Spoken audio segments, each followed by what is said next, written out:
Hello, my name is Shawn Smith here on Joy Broadcasting Network. So excited to have the athletic director from my alma mater, Oakwood University, Coach Jacobs. How are you doing today, sir? I'm doing good, and I'm thankful that you would have me on your show. I appreciate you being on. Now listen, when I was at Oakwood almost 20 years ago in the 90s, we had Coach Roddy, you know, a legend when I was growing up. Yeah. When did you get to Oakwood? And I see that you're doing amazing things there. We're going to get into that, but when did you start at Oakwood University? So I came as a freshman in 1975. Come on now, I was born in 76. Yeah. I was a freshman in 75, and then I was not quite ready for school, so I had to go and then come back again. That's all right, Yeah, that's right. Yeah. What is it? The race is not to the swift or the strong, but what he that endured to the end. And I endured. Amen. So how long have you been the athletic director at Oakwood? I became the athletic director, I believe, in 2017, I believe. 2017.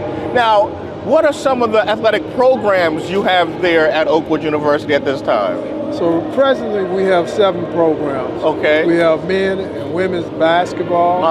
We have men and women's soccer. We have women's volleyball. Okay. Women's softball. And we have men's baseball.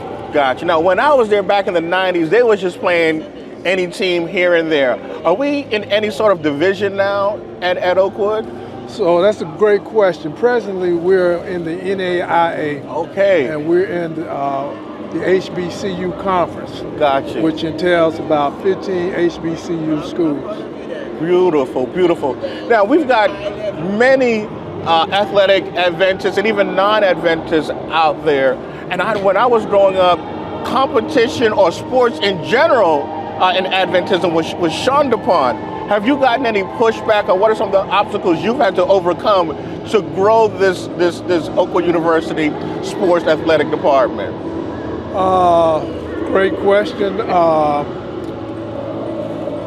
haven't had a lot of pushback. Okay, in beautiful. Fact, I garnered a lot of support for our program. For me, prior to coming to Oakwood, I worked with youth. Yes. On probation. And I did recreation with them. And for me, that was a ministry. So when I was asked to come to Oakwood and work in that sector, for me, it was just a segue from working with that population to working with our students that were at the university. And it's always been about a ministry to me. So my approach to athletics is that it's an opportunity to teach some values about life, how we take care of our body, how we treat each other, not being selfish, thinking about others, because in order to become a good team, you have to be focused on your teammates, focused on the goal. So there are a lot of practical lessons that can be learned through athletics. Now, typically in the athletic department, when schools are scouting for different players, they're looking at scholarships. Does Oakwood provide any scholarships for its athletic students? So Oakwood is probably not unique in that regards that it's an HBCU school. Right.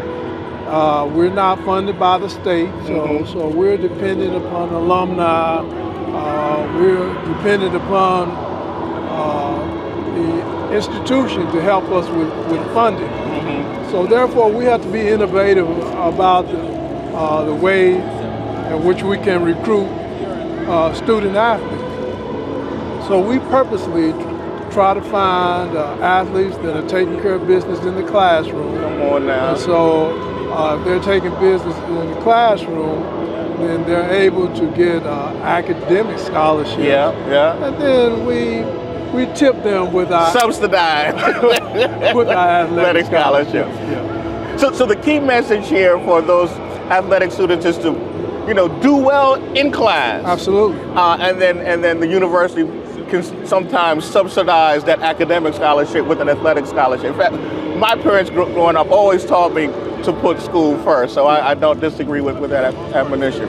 What are some of the successes you've had at Oakwood University in any of your teams as you've been the athletic department in terms of awards or schedules or winning tournaments? What would you consider some of your successes? So when I came in 2010, I came in as intramural director, but also had the privilege to serve as the assistant coach to Tony McGinnis. Okay. And under Coach McGinnis, I experienced my first championship in 2012, I believe. All right.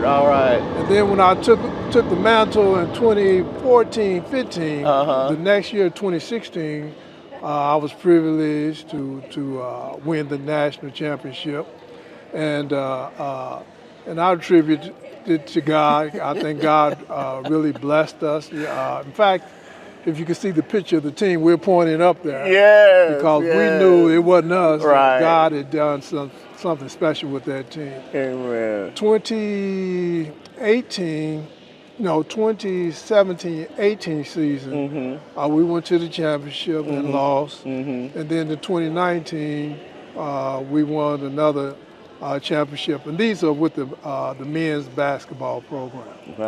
Nice. Now, presently, the girls' basketball program has had some success. We had a young lady that was a freshman, and she was the freshman of the year for the conference. Nice. She was first team all conference. All right. And then she was also the player of the year for the conference. Got you. And then with the whole NAIA, she was third team All-American for the NAIA conference. So, we were kind of excited about that. Mention her name. Throw her name if you remember it. You caught me. That's okay. We'll edit that part out.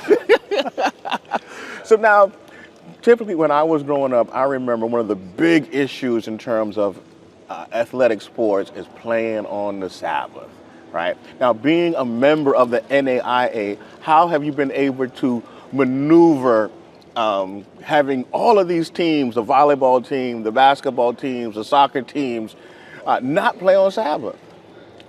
Well, when I first came aboard, we were members of the USCAA. And what does that stand for? United States Collegiate Athletic Association. And the reason we were a part of that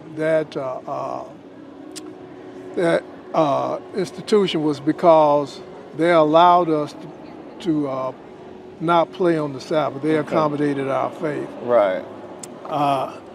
But when we investigated the NAIA, we were able to join a conference that was willing to accommodate our religious beliefs.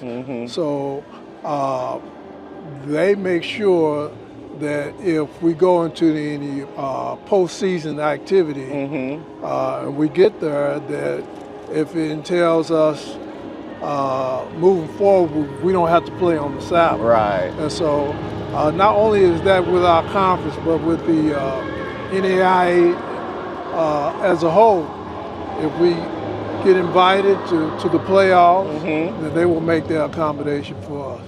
Now, does the NAIA have conference tournaments for their different leagues at all, for the different sports sections, like an NAIA basketball tournament?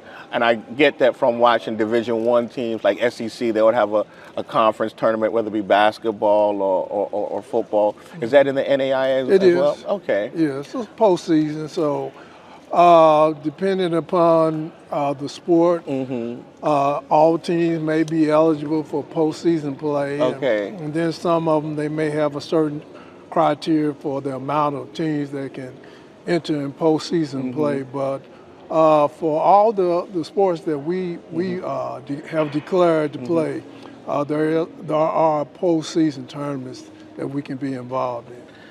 Coach Jacobs, in conclusion, one of the texts that I operate by is we have not because we ask not. If you were to ask something from the audience listening, maybe some philanthropists out there, what is something that you would like to ask for support for the athletic department there at Oakwood University that you would love to see received by your department at Oakwood? Well, like a lot of schools, we need a strong alumni support. When we look at some of the other schools that we envy, if you really do some digging, you'll find out that their alumni support the schools. And so Oakwood is not unlike the other schools. We need our alumni support. We believe that our youth, our kids that come to our school are special. Yes. We don't believe that anybody that's more special than the kids that we have. Right. So we like to let them know that they are special by the way, by the things that we put in place for them, whether it's shoes, whether it's a facility. We don't want to be second to anybody else. There you go. I appreciate it. Coach Jacobs, I appreciate I'll call it the testimony that you've given us and shed light to me in what's happening at my alumni in terms of the athletic department. I'll let you know that I'm impressed, and I'm second thinking, whether or not I want my kids to be able to finally go to my alma mater and be a part of this fine athletic department that you have created. So I want to thank you for that. I thank you for giving me the opportunity to share, and go Oakwood. Go Oakwood.